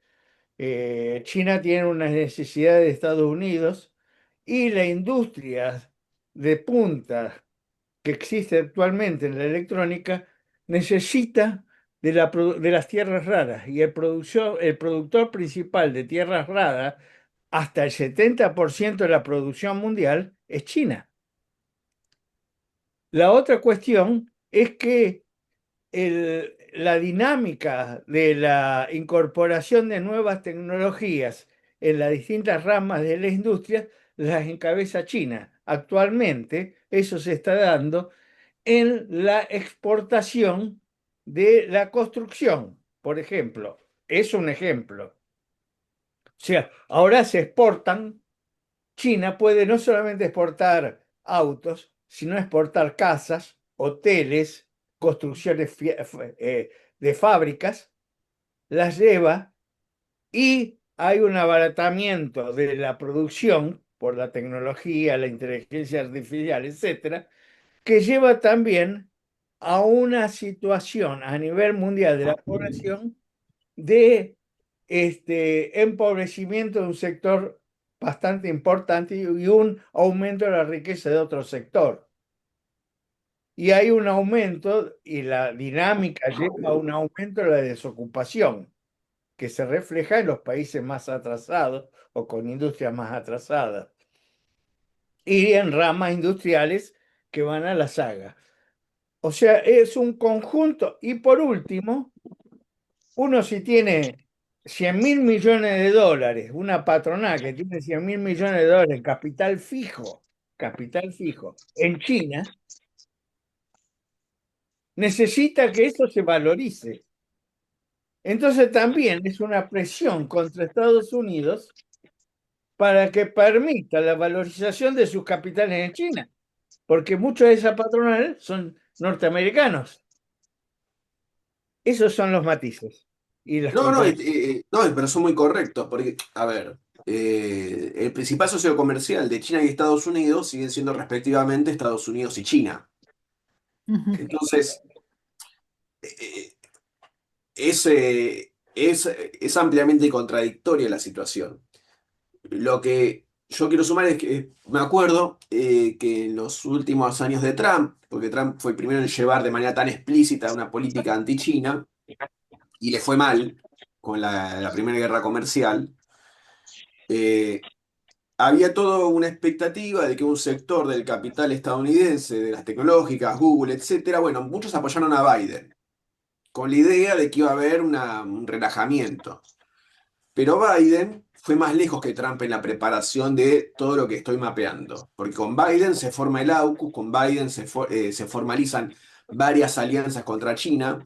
Entonces yo creo que el Estado norteamericano ya tiene la política, ya tiene el rumbo prefijado, ya tiene, y ahora que volvió de los demócratas y los republicanos, y este ritmo se sigue acelerando. Entonces el Estado tiene un rumbo fijo. Lo que yo leo con esto es que la fracción del capital estadounidense que no esté interesada en que se queme todo con China, están políticamente derrotados. Creo que eh, esa contradicción, ya los que Apple y etcétera, creo que ya la perdieron. Ya la perdieron. Y el Estado estadounidense, ¿qué les dice a esta fracción de capital perdedora? Bueno, tendremos que ir a la guerra con donde están tus fábricas, donde está Foxconn y demás, pero te ofrezco, a cambio de esto, incentivos para que empieces a producir en Estados Unidos. Y si la cosa todavía no cierra, que no cierra porque nadie está abriendo ni una sola fábrica en Estados Unidos, si la cosa no cierra, bueno, te doy contratos de IA militar para que, bueno, ya no le vendés cositas a China, bueno, vendele cosas a nuestras Fuerzas Armadas. Que es una vía que ya arruinó otras ramas industriales estadounidenses. Toda la industria naviera, que la mataron durante la época de Reagan, el planteo era, bueno, te destruyo todo el mercado civil, pero a los astilleros les dejo que les sigan vendiendo la armada. Y el volumen de compras de la armada nunca pudo compensar el mercado que habían perdido los astilleros. Entonces hay toda una... Y esa crisis volvió de manera circular a afectar a la armada porque colapsó la industria naval, sobrevivió apenas vendiendo buques militares, pero el colapso nunca terminó. Entonces, cada nuevo programa para comprar barcos militares es cada vez más ineficiente. Cada vez tienen que pagar más plata para conseguir menos. Entonces, yo calculo que lo mismo va a pasar con las tecnológicas estadounidenses, que ahora estarán surfeando la cresta de la ola, pero la ola va a bajar. Eh, pero el panorama es hacia la guerra. La dirección general es hacia la guerra y todavía no hay fuerzas en Estados Unidos que se planteen detenerlo. Lo que hay de izquierdista en Estados Unidos plantean el aislacionismo. No, eso no camina. Eh, pero todavía, a ver, China todavía sigue teniendo ese principal tenedor de deuda estadounidense. Entonces hay un esquema de entrelazamiento económico que se está doblando y hay que ver cuándo se llega al punto de quiebre.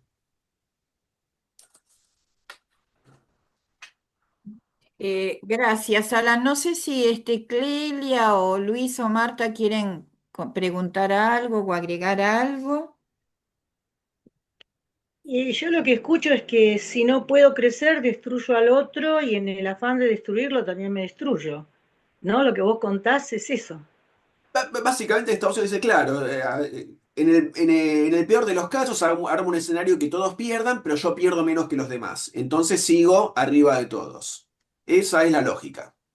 Sí, Sí, pero pero una ¿cómo hace? pregunta que en este interjuego tremendo que vos estás describiéndonos, ah, hay un gran descrédito internacional de Estados Unidos porque ha transgredido un montón de leyes de convivencia internacional, lo cual le da una imagen, digamos, tiene que basarse solo en la fuerza bruta, solo en eso, y pienso que hemos avanzado en algo en la civilización para que ya no vivamos como animales feroces mordiéndonos unos a los otros. Al- algo de cordura debe haber para detener No, eso. ellos tienen un accionar psicótico, Clelia. O sea, destruyo al otro y en ese destruir al otro también me Pero destruyo. los otros se van a quedar quietos. Y hasta que no se den cuenta de que es así, mientras piensen que no es así, se van a quedar quietos. Es como si tenés un psicótico que te quiere matar, que vas a esperar a que te mate o te defendés. Y bueno, ahí está el tema. A eso voy, a eso voy. Hay formas de defensa, porque lo que se está viendo últimamente es que alegremente todos fabrican, compran, inventan armas a trocha y moche. Y si Ese le es dejás agarrar la navaja al mono, Es más, eh, el otro día en un programa económico en que se decían varias cosas que yo no entiendo muy bien tampoco acerca de qué está pasando con la industria automotriz y los problemas que tienen las fábricas, un expositor que además era argentino, se lo reconoció inmediatamente por el acento, decía que, bueno, una posibilidad que ofrece grandes perspectivas es transformar la industria automotriz en industria armamentista. Yo pensaba, pero qué vergüenza ¿cómo se atreve a decir semejante cosa? Como una perspectiva optimista, alegre para la economía. lo deben haber Evidentemente mandado a decir eso. a estrellarnos contra un muro, si No, pero todo es que no sigue. está. A ver, Eh, está bueno no es sano, no, ¿cómo decirlo? Quiero creer que la vida gana. ¿Puedo entiendo. decir algo? Después, Y después vuelvo. y después Alan nos cuenta. Eh, bueno, lo primero que se me ocurre con todo este panorama es que en la etapa de cadencia de cualquier estado hegemónico se acentúa el militarismo. Eso parece que se ha repetido históricamente muchas veces. Pero yo tengo un amigo mexicano que dice que los estados tendrían que funcionar como una coraza, haciendo, bueno, un paralelo con el paradigma reichiano. Y yo no le terminaba de entender, pero ¿qué quiere decir esto? No vamos a estar haciendo psicologismo.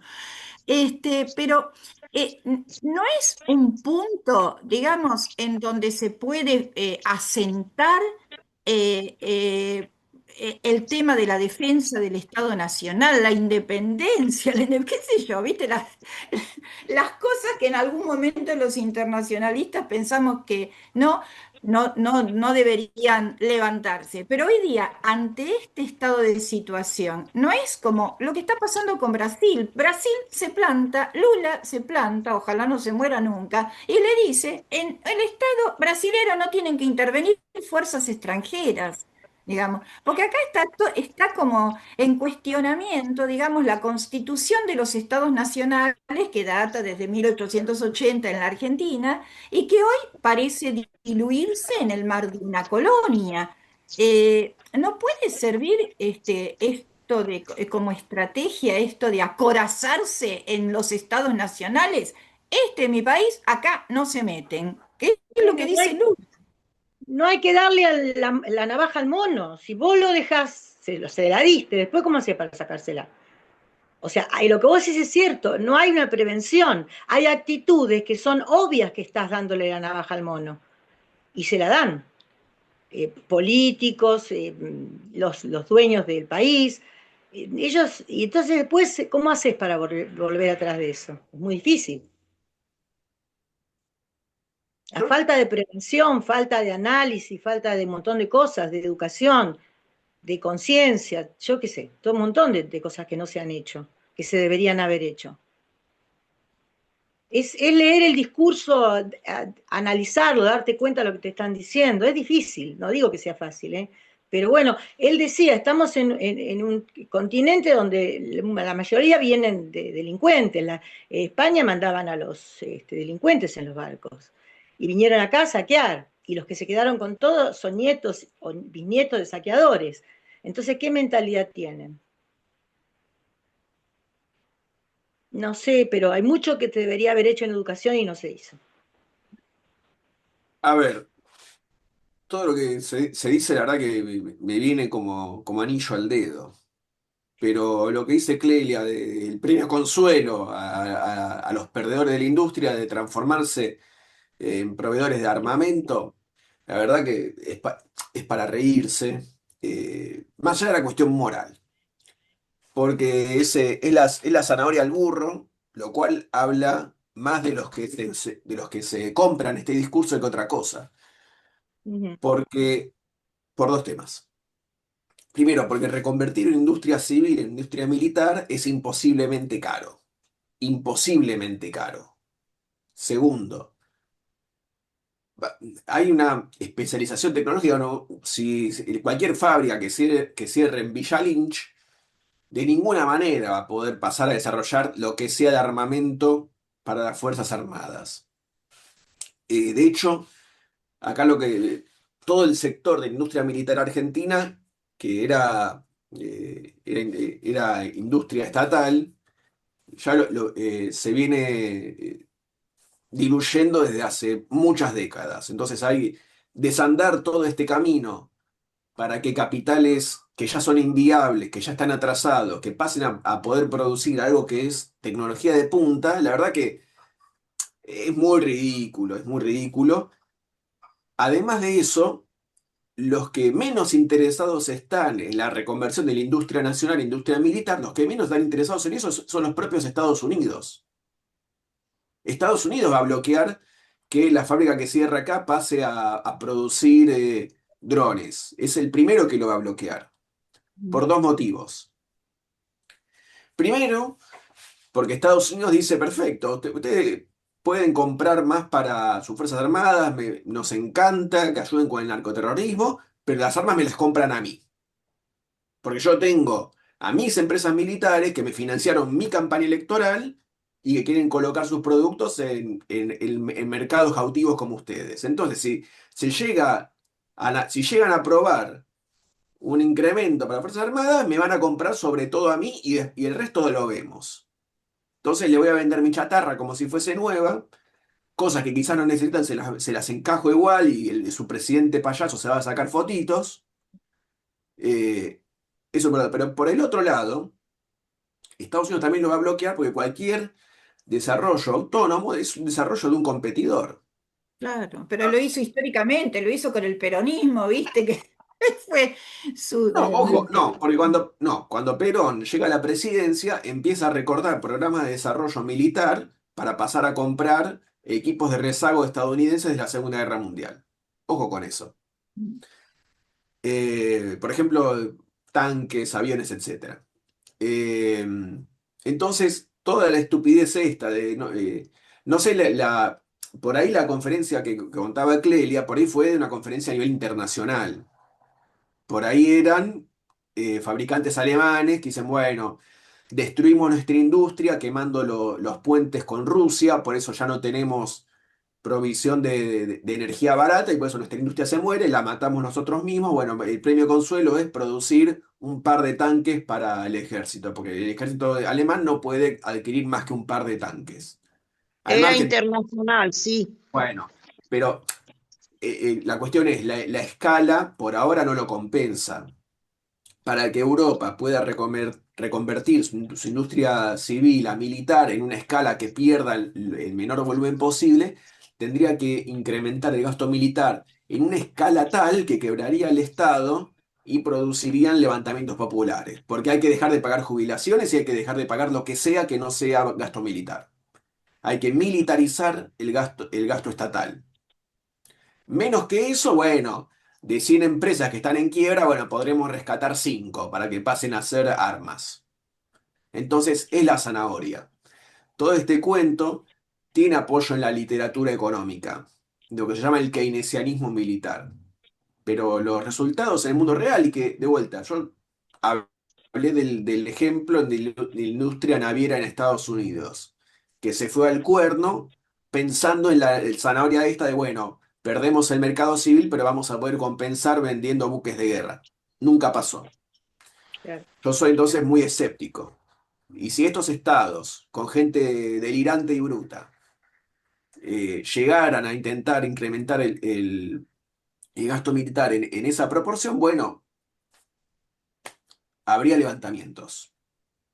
De hecho, ya en Francia, hace ya 2 años hubo protestas muy grandes, justamente porque Macron está llevando adelante una política de ajuste para poder separar más recursos y orientarnos a la guerra. Entonces, esta cosa no tiene un sendero sin obstáculos, todo lo contrario. Con respecto, te voy a hacer un comentario. Estados Unidos obviamente es el rey desnudo, que se cayó a la careta del dominio civilizado. Entonces ellos dicen, bueno, como ya se cayó la careta, no nos queda otra que ir a fondo de manera explícita con imperialismo explícito. Y bueno, en los países bananeros instalaremos algún que otro bruto. Y a los europeos, bueno, los vamos a hacer entender de una forma y otra en qué lugar están ellos y en qué lugar estamos nosotros. Es básicamente eso. Es una etapa de preparación de la guerra abierta. Que en muchos frentes esta guerra ya inició.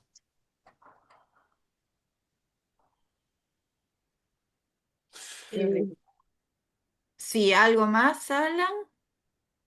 No, terrible. y el silencio de radio que hay en la mayoría del sistema político argentino es elocuente con respecto a la complicidad con esto. Porque yo creo que estos hechos no se le escapan a nadie. Claro. Todo diputado tiene un ejército de asesores muy bien pagados por todos, que estas cosas seguramente las están informando. Seguramente. Entonces, que se hable de Argentina como una especie de dimensión separada del mundo es la forma en principio de colaborar con la preparación de esta salvajada. Porque los únicos que hablan de Estados Unidos son los fachos en el poder.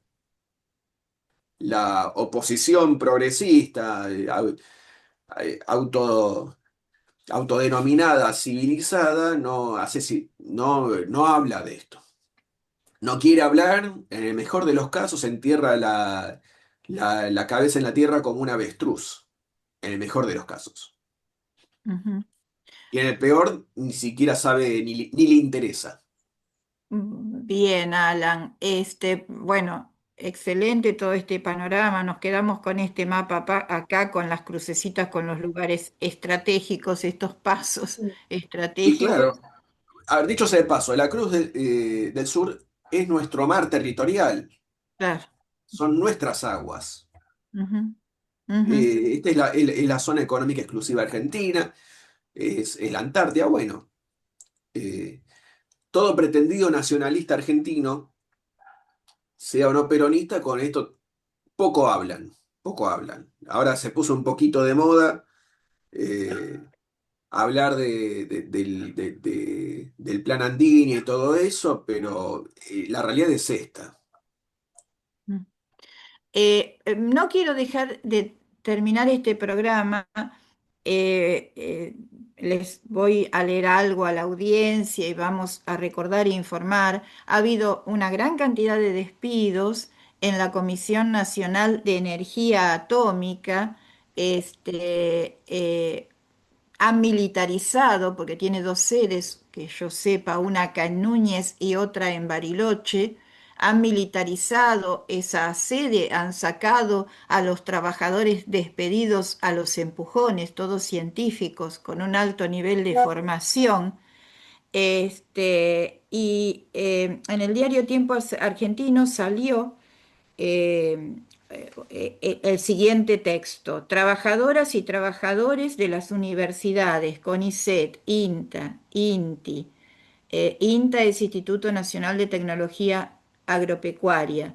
INTI es Instituto Nacional de Tecnología Industrial, Servicio Meteorológico Nacional y Comisión Nacional de Energía Atómica firmaron en conjunto una dura carta contra la política de destrucción del sistema científico del gobierno de Javier Milei. Alertamos de la crisis terminal que atravesamos y el impacto destructor para la Argentina en el presente y el futuro, advirtieron. definieron al proceso de destrucción de su sistema científico, tecnológico y universitario como absolutamente irracional desde el punto de vista político, social y económico, y recordaron que la inversión pública en la función ciencia y técnica por debajo del 0,15% del Producto Bruto Interno es la más baja en la historia de nuestro país, al menos desde los últimos 54 años. El desfinanciamiento sostenido, los retiros voluntarios, despidos y renuncias de personal altamente calificado, forzados por pérdidas salariales cercanas al 40% desde diciembre de 2023, y la paralización total de programas estratégicos son un proceso planificado por el actual gobierno que busca destruir capacidades construidas durante décadas por generaciones enteras de argentinos y argentinas. Científicas y científicos remarcaron que nunca un país que hizo un esfuerzo sostenido durante más de 200 años para generar capacidades científicas y tecnológicas al servicio de la sociedad las destruyó en tan corto tiempo. Bueno, Déjame agregar algo. Déjame sí, agregar algo. Eso sí, está muy bien. Obviamente se trata de hacer el país más dependiente de Estados Unidos porque se están firmando contratos para infraestructura nuclear, pero con capitales estadounidenses. Déjame agregar que buena parte de los firmantes de ese comunicado, hace escasos 2 meses, le firmaron a Milei el permiso para que viole la ley de financiamiento universitario. Es lo que yo digo, ahí está. Todos los sátrapas que dirigen las universidades, que se la pasaron hablando de estas cosas, bueno, hace 2 meses le dieron permiso a Milei para que ejecute menos de la mitad del monto de inversión que correspondía al financiamiento universitario.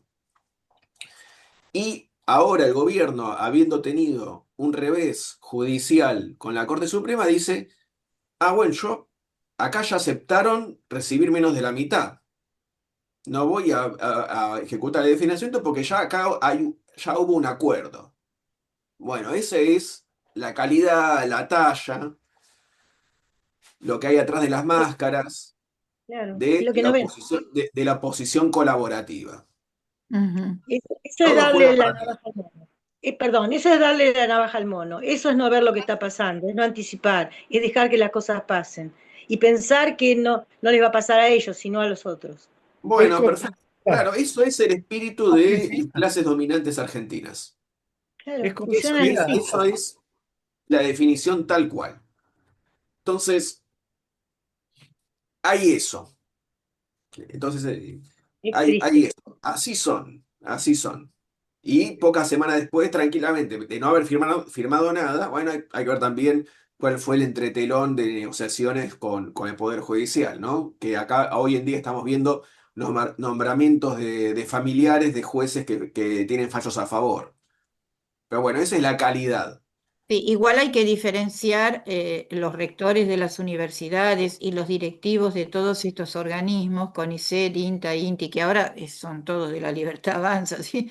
De los trabajadores y las trabajadoras que No, están por supuesto, sufriendo por supuesto. Yo me los refiero a los despidos yo me y refiero a los sátrapas que ocupan los lugares de de dirigencia, dirección. que Ujú, siempre están con el poder. ujú, Porque Claro, que en el CONICET y que en el Estado en general se haya hecho tan fácil destruir mano de obra mm, es responsabilidad del kirchnerismo, que se la pasó durante la década ganada generalizando el trabajo precario en el Estado. Si, si el trabajo tercerizado y CONICET eh, tiene más estabilidad laboral un trabajador en McDonald's, mm, un científico. claro. mm. Bueno, Esto es el peronismo, este, esto es el kirchnerismo. Y esto es, Perdón, bueno, es lo que se vayan a reconvertir en el futuro. y hay una revista que salió el último número, el número 56, que es Correspondencia Internacional, mayo-agosto del 2026. Y mandé la tapa para que la vean, este, si la pueden poner. ahí está Luisa, ¿viste? La que puede llegar a Hola, poner. hola, disculpen, es que no tengo el WhatsApp en la computadora, pero Bueno, ya. debo decirle que estamos sobre la hora. Unas palabritas, de cierre a cada uno de los participantes. Y yo me quedé con esto, Alan. Quiero saber a nivel información, en la CENEA ya están pensando en contratos con capital estadounidense. Es Mm, eso, me refería a sí. eso. Buah, estamos si entregamos ya Sí, la sí. Claro. energía atómica. Estamos en el horno. Bueno, a ver si, porque estamos sobre la hora. Mientras Sí, Luisa sí. intenta poner la tapita de la revista, si no, No, no este, llego, ya la hemos visto esa fotografía, va para el próximo programa, Bueno, no llego con bueno, eso. a ver, Claudio, un minutito y le Bueno, dejamos el último minuto a y Alan. todo esto hay una fecha que fue ayer, que fue el 9 de julio, que fue el día de la independencia de la Argentina como colonia española, la declaración de la independencia. Mm, Y lo que quiero decir es que ahora somos una semicolonia mm, y que junto con otros países semicoloniales debemos emprender o reemprender una nueva lucha por la independencia total de estos países. sí. A, a ver, Luisa, Clelia, Marta, por favor, un cierre. Bueno, yo le agradezco a Alan por toda la explicación que dio, muy clara. Y lo que dice Claudio, que sí, es verdad, nunca nos terminamos de independizar completamente y creo que hay que repensar otra vez la independencia argentina, porque si salir de uno para depender de otro no es independizarse, es cambiar del Te que amo. dependemos. Ya, claro, cambiamos de amo, nada más. Y no sé cuál es la peor, cuál es peor. A ver, Clelia, por favor. A ver. Sí, avalando lo que decía Claudio, nosotros el 9 de julio de 1816 de- se declaró la independencia de de algo que iba a ser la Argentina, todavía no lo era, y salió del ámbito hispano para entrar en el ámbito anglo, y así seguimos. Es, de todas maneras, la perspectiva que nos dio Alan es muy, muy preocupante y quiero tener el optimismo de pensar que va a haber muchos tipos de resistencia a esto, muchos tipos de resistencia, no solamente de los pueblos que hasta ahora obedecen, pero algún día se levantan. Esperemos que sea así. Bueno, Alan, ¿algo más? Bueno, como siempre, lo que me queda a mí es agradecer el espacio, que me hayan dado tiempo para explayarme a piacere y las licencias en el tono de voz, porque la paciencia es algo que empieza a escasear. Pero bueno, simplemente saludarlos a todos y bueno, ahora me dedicaré a corregir exámenes. Muy bien, muy Ajá, bien. Están esperando la nota los chicos. gracias, gracias, muchas gracias. Bueno, avisamos a nuestra audiencia de la radio Conciencia 3.3, programa La Rueda. Este programa se va a emitir, entramos en un receso hasta, Luisa, ¿qué día de agosto? La primera semana de agosto, ya, Bueno, sí, sí. perfecto. Recordamos en YouTube, al cual se va a subir este programa y van a ver todos los mapitas, que está muy visual, muy interesante. Es La Rueda, guión medio W4C. Por supuesto, un agradecimiento a la señora Ángela, y a Alan Schockler y al equipo, y a la radio Conciencia Tom New por cedernos, perdón, Conciencia 3.3 por cedernos el espacio.